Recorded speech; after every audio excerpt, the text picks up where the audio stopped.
bonjour à tous. Merci d'être parmi nous aujourd'hui à la Maison de l'Avocat pour aborder une thématique données personnelles RH, obligations et risques pour l'entreprise. Donc Lise Lutzenberger, responsable RH au sein d'Eurial, qui est la branche lait du groupe Agrial. Et Nicolas Béziot. Je suis avocat à Nantes et je fais essentiellement les droits du travail. Voilà, et moi je suis Stéphane Baïkoff et j'interviens essentiellement en données à caractère personnel. Je voulais rappeler quel était le cadre légal dans un premier temps avec évidemment le RGPD dont on connaît tous l'acronyme Règlement général sur la protection des données qui a été voté par la Commission européenne le 27 avril 2016 et qui est entré en application le 25 mai 2018. Au 25 mai 2018, on a eu l'impression de découvrir les données à caractère personnel. Mais en fait, en France, on était précurseurs et on avait déjà une loi de 78 qu'on a donc un peu redécouvert en mai 2018. Et ce RGPD n'a finalement pas changé grand-chose s'agissant des principes applicables au traitement de données à caractère personnel, mais a surtout modifié la logique de conformité. J'y reviendrai. Le cadre légal, c'est aussi la loi informatique et liberté, donc cette loi de 78 qui a connu des modifications importantes depuis l'entrée en application du RGPD, avec la loi du 20 juin 2018, puis l'ordonnance du 12 décembre 2018, et enfin la loi numéro 2019, du 24 juillet 2019 sur le numéro d'inscription au répertoire, donc le numéro de sécurité sociale, et les données de santé.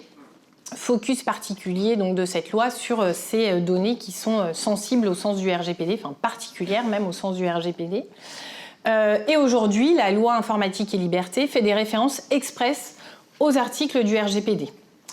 Et le Code du travail aussi, j'ai cité un seul article, qui est l'article L 1121-1 du Code du travail, qui dispose que nul ne peut apporter aux droits des personnes et aux libertés individuelles et collectives de restrictions qui ne seraient pas justifiées par la nature de la tâche à accomplir, ni proportionnées au but recherché. Donc on va rechercher dans la relation de travail un équilibre entre une éventuelle atteinte à votre vie privée et les intérêts de l'entreprise qui va vouloir mettre en place des traitements pour pouvoir encadrer la relation de travail. Il nous semblait important de rappeler quels étaient les principes applicables en matière de données à caractère personnel de manière générale, pas seulement à la relation de travail.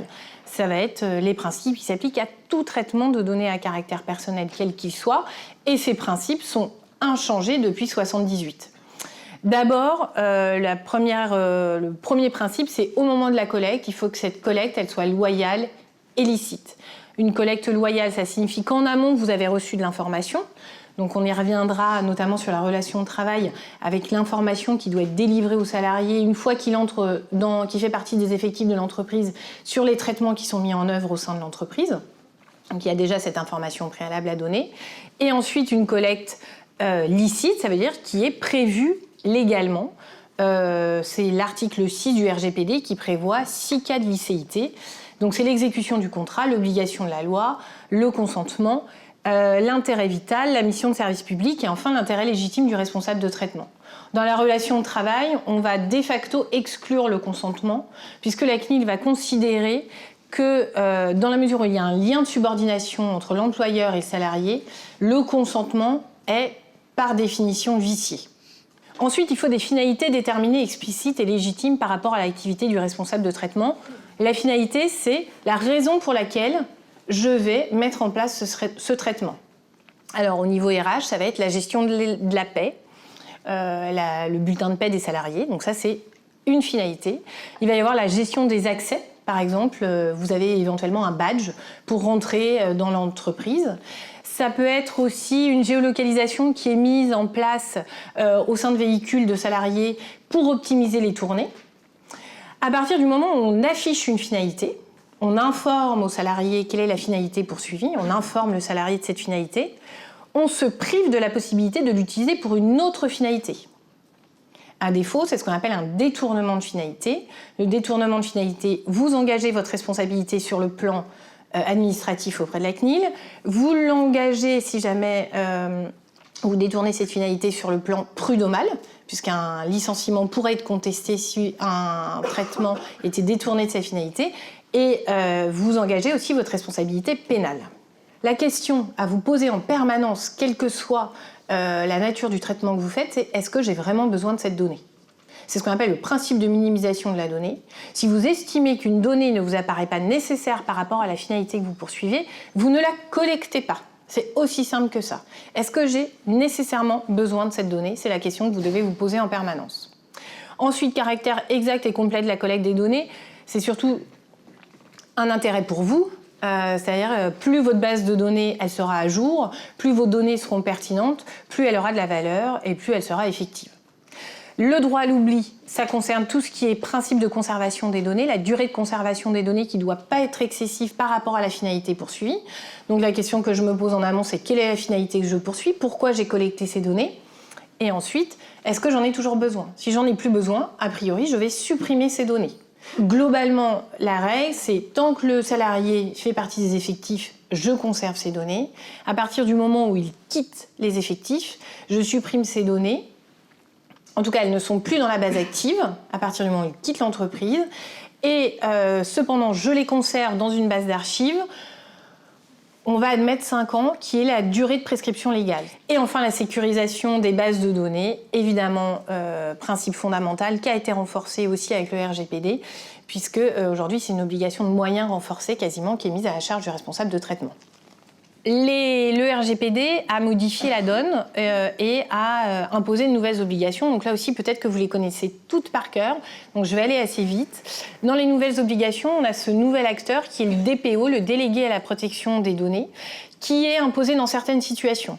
Il est imposé dans le service public ou si le responsable de traitement a une mission de service public. Si le responsable de traitement a une activité de base qui est de traiter à grande échelle des données à caractère sensible, donc typiquement une clinique par exemple, ou si l'activité principale de mon responsable de traitement, c'est de faire de la surveillance systématique de personnes.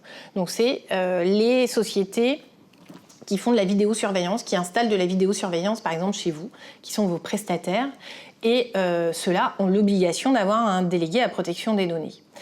Les nouvelles obligations, c'est aussi toutes les mentions d'information. C'est l'article 13 du RGPD, je vous y renvoie, puisque là, les mentions d'information sont augmentées.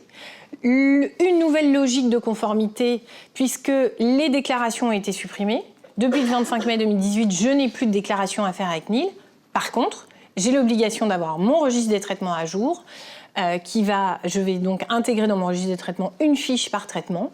Et puis, je vais réaliser des études d'impact sur la vie privée lorsque ce sera indispensable et nécessaire. La CNIL a publié une liste qui vise notamment pas mal de traitements en lien avec la relation salariée, tout ce qui est géolocalisation des salariés, surveillance des salariés. Donc là, je vous y renvoie également. Principe de privacy by design, privacy by default, qui est quand je mets en place un traitement, je dois par défaut faire en sorte que la sécurité des données soit assurée. Je mets en place le principe de minimisation des traitements. Une obligation de sécurité renforcée, j'en ai déjà parlé. Et une nouvelle obligation qui est d'encadrer la relation avec ses sous-traitants. Je vous parlais du prestataire de vidéosurveillance. Vous devez encadrer votre relation avec ce prestataire. Dans la relation de travail également, c'est la relation avec votre expert comptable qui va gérer le plus souvent la gestion de la paie de vos salariés. Donc ça fait partie des obligations nouvelles imposées par le RGPD. Sur les risques, je vous ai cité les deux dernières décisions importantes qui étaient relatives à la relation de travail.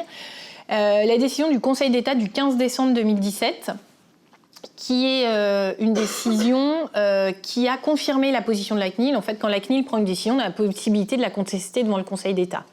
Là, la CNIL avait mis en demeure une société qui pratiquait la géolocalisation de salariés et qui utilisait ce traitement. Donc la géolocalisation, c'est le traitement, et la finalité poursuivie, c'était de contrôler le temps de travail des salariés.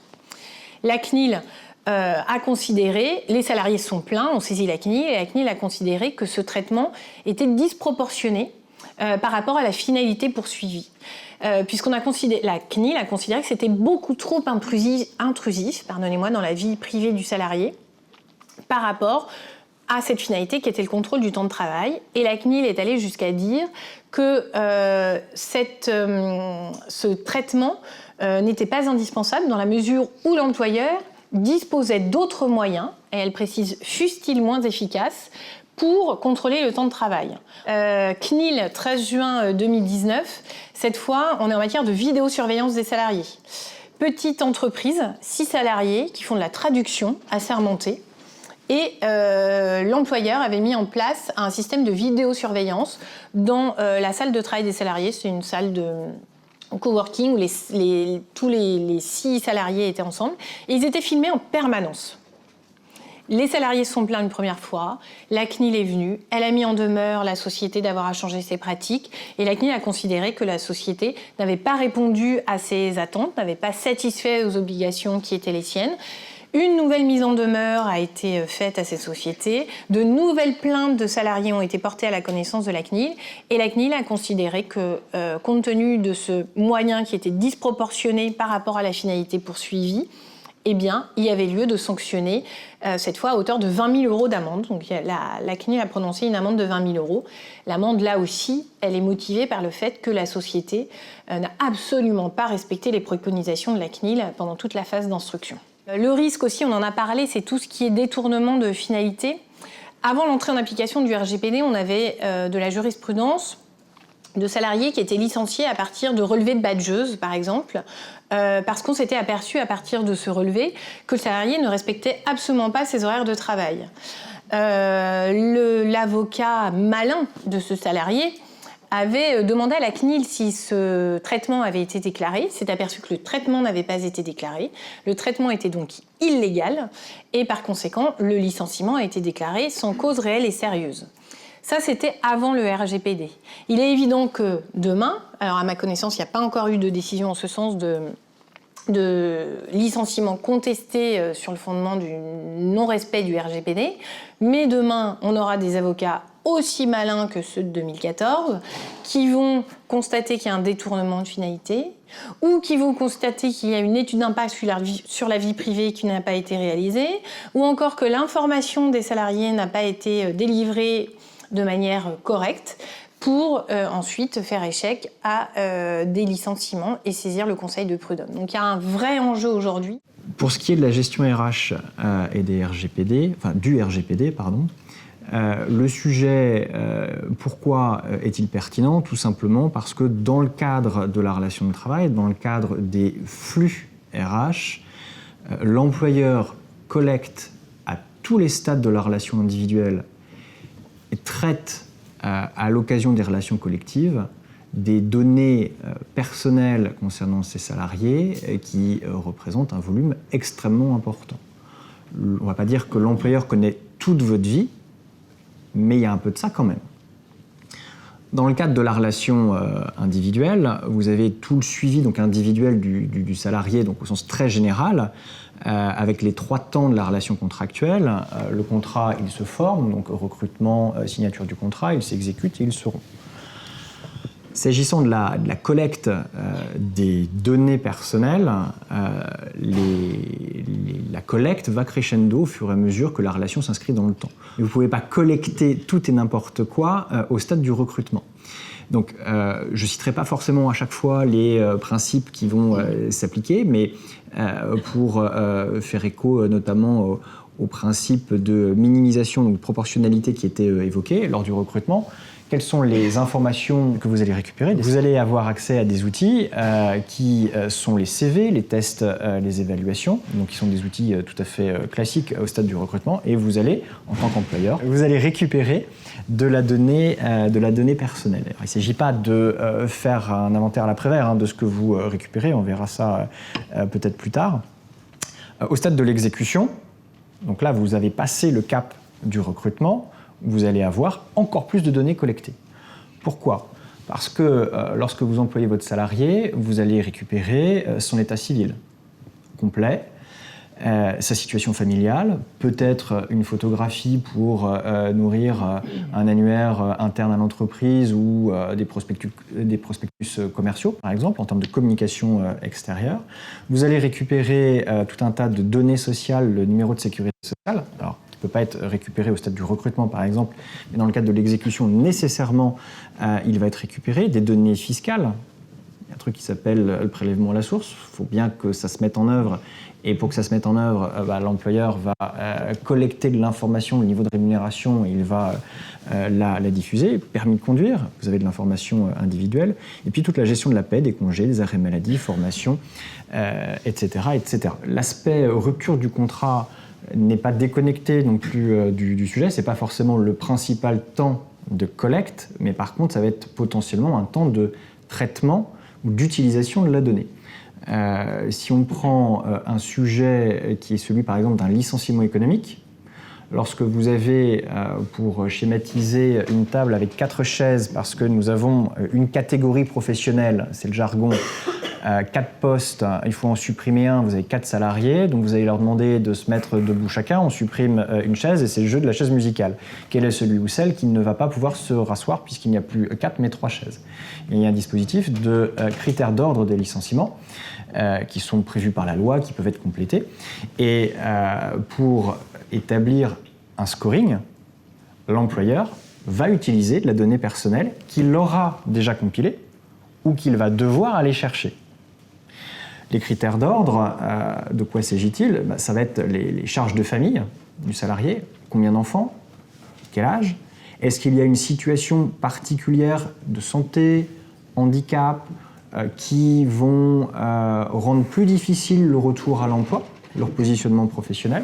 Là, on est vraiment sur de la donnée sensible. L'employeur est légitime à la compiler et à la retraiter.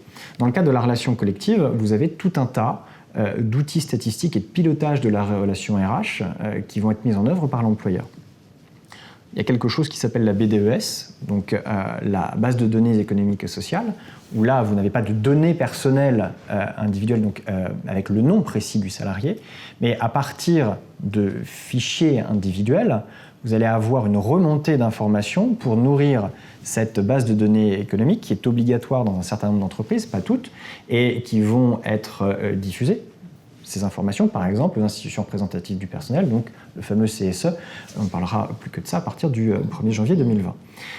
Cette banque de données va être le support de tout un tas d'activités ou de fonctionnement donc, de cette relation collective. Elles sont collectées, elles peuvent aussi être transmises, donc ces informations. Transmises à qui? Aux élus du personnel, je vous le disais, donc le fameux CSE, aux organismes sociaux. Transmettez les données sociales, j'ai engagé un tel à partir de telle date, numéro de sécurité sociale, je vous indique que c'est un CDI ou un CDD quand vous faites la déclaration préalable à l'emploi, l'administration fiscale, et on y reviendra après, potentiellement aussi l'institution judiciaire. L'employeur peut être amené à utiliser et à se prévaloir de données à caractère personnel dans le cadre d'une procédure judiciaire. Le recrutement, vous retrouvez pleinement le principe de loyauté, transparence, proportionnalité. Vous n'allez pas pouvoir tout collecter. Qu'est-ce que vous allez collecter comme information? Uniquement, et donc là, c'est le principe de minimisation, les informations qui vont vous être utiles à évaluer la capacité du candidat à occuper l'emploi que vous voulez pourvoir. Donc vous allez récupérer de la donnée personnelle qui va avoir attrait à la qualification, à l'expérience. Plus, a priori, vous ne le pouvez pas.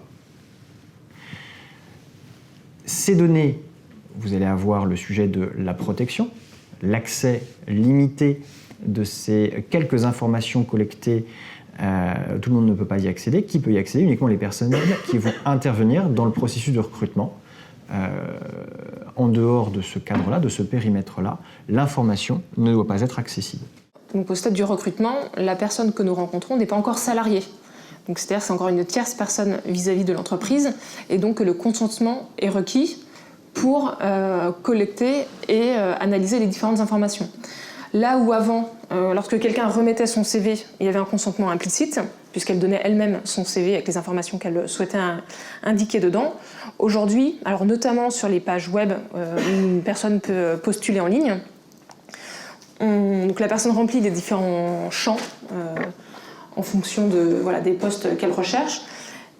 Et à la fin, on a quand même une petite case à cocher dans laquelle on demande à la personne qui postule de consentir. Donc c'est « J'accepte le traitement de mes données personnelles, soit effectué par Eurial en l'occurrence, à des fins de recrutement. Je consens également que celle-ci soit conservée au maximum 1 an. » Donc voilà, c'est un process, une étape dans le process de recrutement qu'on a rajouté pour pouvoir se protéger et prouver qu'on a recueilli le consentement de la personne qui postule.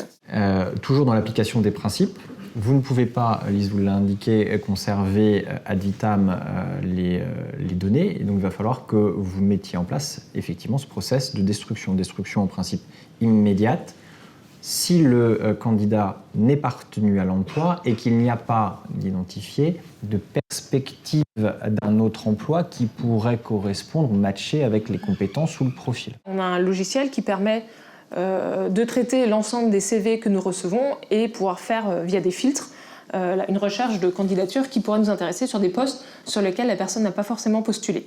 Alors c'est très pertinent, Nicolas, mais surtout, je pense qu'il faut vraiment faire appel à son système D. Voilà, c'est vraiment du bon sens.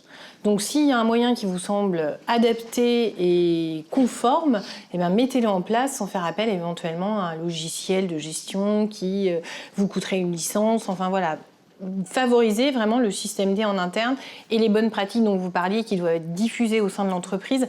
Ça fait partie de votre logique de conformité. Il y a quand même 2 autres points sur lesquels, à notre sens, il convient d'être vigilant. C'est donc une fois qu'on a trouvé le bon candidat et qu'on décide de le recruter, c'est le stade de la rédaction du contrat de travail. Donc dans un premier temps, c'est la collecte d'informations et de documents pour pouvoir établir le contrat de travail. Un point en tout cas qu'on a mis en place, c'est de lister les documents en l'occurrence chez nous, c'est les techniciens de paye qui sont demandés aux candidats. Et donc par exemple, on demande le dernier diplôme et pas forcément tous les diplômes, à moins que ce soit nécessaire. Ou alors on demande le permis de conduire pour ceux qui auront un véhicule de fonction ou qui sont chauffeurs laitiers ou qui sont amenés à conduire. Pour les autres, on ne demande pas le permis de conduire. Donc il y a un premier tri comme ça à faire. Et deuxième chose, c'est dans la rédaction du contrat de travail. On va incorporer une clause dans les contrats de travail pour informer qu'on collecte et qu'on traite des données personnelles dans le but express de l'exécution du contrat de travail et qu'on ne l'utilise pas à d'autres finalités. S'agissant de l'évaluation, donc là on est sur la phase d'exécution du contrat de travail. Tous les ans on fait un bilan sur tout un tas de sujets. Lors de ces évaluations, l'employeur continue de collecter, de compiler et éventuellement de retraiter de l'information, donc de la donnée personnelle. La finalité, c'est de pouvoir apprécier dans le temps le maintien des aptitudes professionnelles et leur adéquation avec le poste qui est occupé. Donc là, on va retrouver aussi dans cette phase d'évaluation une pleine application des principes du RGPD. Les évaluateurs ne doivent pas collecter tout et n'importe quoi. Il faut que la collecte d'informations reste pertinente par rapport à la finalité de l'évaluation. Il va falloir que les éléments qui sont en rapport avec la vie privée des salariés soient justifiables. Pourquoi est-ce que j'ai de la donnée privée ? Parce que, par exemple, je suis justement sur une évaluation spécifique équilibre vie privée, vie perso, face à un salarié qui a son temps de travail organisé de manière un peu spécifique, non pas 35 heures par semaine, mais 218 jours à l'année. Vous avez une obligation du Code du travail qui dit que vous devez avoir un bilan qui est fait chaque année pour s'assurer que le salarié ne croule pas sous la charge et qu'il a encore cet équilibre. Lorsque vous évaluez votre collaborateur et que vous faites ce point-là, vous collectez potentiellement de la donnée sensible parce qu'elle touche à la vie privée. Ces entretiens annuels, donc vous avez des comptes rendus qui sont assez normés, justement pour accompagner les évaluateurs, les managers, à ne pas trop mettre le pied à côté. Le piège dans ce type d'évaluation, c'est que vous pouvez avoir des champs libres. Et dans ces champs libres, y a liberté, mais attention, vous ne pouvez pas faire n'importe quoi. Et là, c'est du vécu. C'est aussi dans ce type de champ que vous pouvez retrouver, par exemple, une appréciation du manager en disant peu présent parce que activité syndicale. C'est de la donnée personnelle, c'est de la discrimination. Alors là, c'est automatique. Et je vois un gros sourire, mais on est en plein dedans. Donc, uniquement de la collecte d'informations pertinentes par rapport au sujet, et on retrouve toujours le droit d'accès du salarié à ces éléments qui, de mon point de vue, donc c'est un droit, mais en termes pratiques, le salarié, en principe, a de toute façon accès soit par une plateforme, par un outil numérique, soit parce qu'on lui a remis tout simplement un duplicata papier de son entretien d'évaluation. En principe, il a l'information, mais s'il ne l'a pas, il est légitime à le récupérer. Et là, il n'y a pas de limitation de durée autre que je suis là depuis 15 ans. J'ai a priori, en tout cas, droit d'avoir accès à l'intégralité de mes entretiens annuels d'évaluation depuis que je suis rentré dans l'entreprise. Sur la question du droit disciplinaire, qui est là pour le coup un sujet auquel je suis plus régulièrement confronté dans le cadre de mon activité, il est pertinent d'en parler, même si le RGPD, de mon point de vue, n'a pas révolutionné les sujets, il ne fait que renforcer les droits du salarié. En matière de droit disciplinaire, on parle donc des avertissements, des sanctions, quelle que soit la qualification. L'employeur, au cours de la relation contractuelle, peut reprocher des comportements à son salarié et en tirer les conséquences en disant « c'est pas bien, tu n'as pas eu tel comportement et donc je marque le coup, je te notifie par exemple un avertissement ». Donc il y a la constitution potentielle d'un dossier disciplinaire dans lequel vont être compilés spécifiquement tous ces sujets de discipline concernant le salarié lambda. Ce qui n'est pas nouveau, c'est le fait que le Code du travail impose notamment à l'employeur d'évacuer toute sanction qui a plus de 3 ans. L'employeur ne peut pas illustrer ou se fonder sur quelque chose qui a plus de 3 ans pour resanctionner, pour licencier, etc., etc. Quel va être l'impact du RGPD ? C'est notamment le droit d'accès du salarié qui, à tout moment, va pouvoir vérifier le respect par l'employeur de cette obligation de sortir du dossier disciplinaire tout ce qui a plus de 3 ans. Donc voilà sur le droit disciplinaire, un droit qui est renforcé, qui est le droit d'accès, et donc avec cette conséquence de permettre au salarié d'être acteur de la qualité, entre guillemets, de son dossier disciplinaire, en tout cas de s'assurer qu'il n'y a pas des choses qui n'ont pas à y figurer. Quatrième, sous réserve de l'intervention éventuelle de Lise, focus, encore une fois, ce ne sont que des focus, parce qu'il y a beaucoup de choses à dire, encore une fois, dans le cadre de la relation de travail. Le contentieux prud'homal. Parce que c'est un sujet, et en réalité, on l'abordait déjà en abordant la question du droit disciplinaire. L'employeur peut avoir à se défendre sur 1001 sujets portés devant la juridiction prud'homale, va se poser la question de savoir ce que l'employeur peut communiquer ou ne pas communiquer pour se défendre, par exemple sur un sujet de discrimination. Je suis moins payé que mon collègue, j'estime qu'il n'y a pas de raison objective et je viens demander au Conseil de prud'homme de constater l'existence d'une discrimination, d'une différence de traitement salarial. Il va bien falloir que l'employeur se défende. C'est juste une illustration, il peut y avoir d'autres raisons qui amènent l'employeur à se poser la question de savoir si, par exemple, il va communiquer des bulletins de salaire. Le fait de communiquer de la donnée personnelle est possible dans des cadres quand même qui sont extrêmement précis, notamment si une décision de justice le permet, l'employeur va avoir un support juridique pour communiquer le bulletin de salaire de monsieur ou madame machin. Le sujet sur lequel il va falloir que l'employeur soit extrêmement prudent, c'est de s'assurer qu'en répondant à l'injonction judiciaire, on va parler comme ça, il ne délivre pas plus d'informations que de besoin. Il va y avoir alors, potentiellement, la pratique de la communication d'une pièce avec des données qui vont être biffées en noir pour que ça ne soit pas vu. Donc les données personnelles sur le bulletin de salaire, on ne va pas toutes les reprendre, mais il y en a énormément.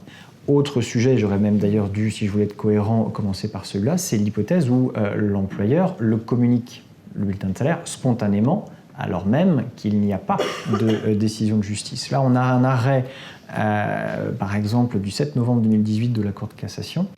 C'était dans le cadre d'un contentieux électoral, donc élection des représentants du personnel pour la constitution des collèges.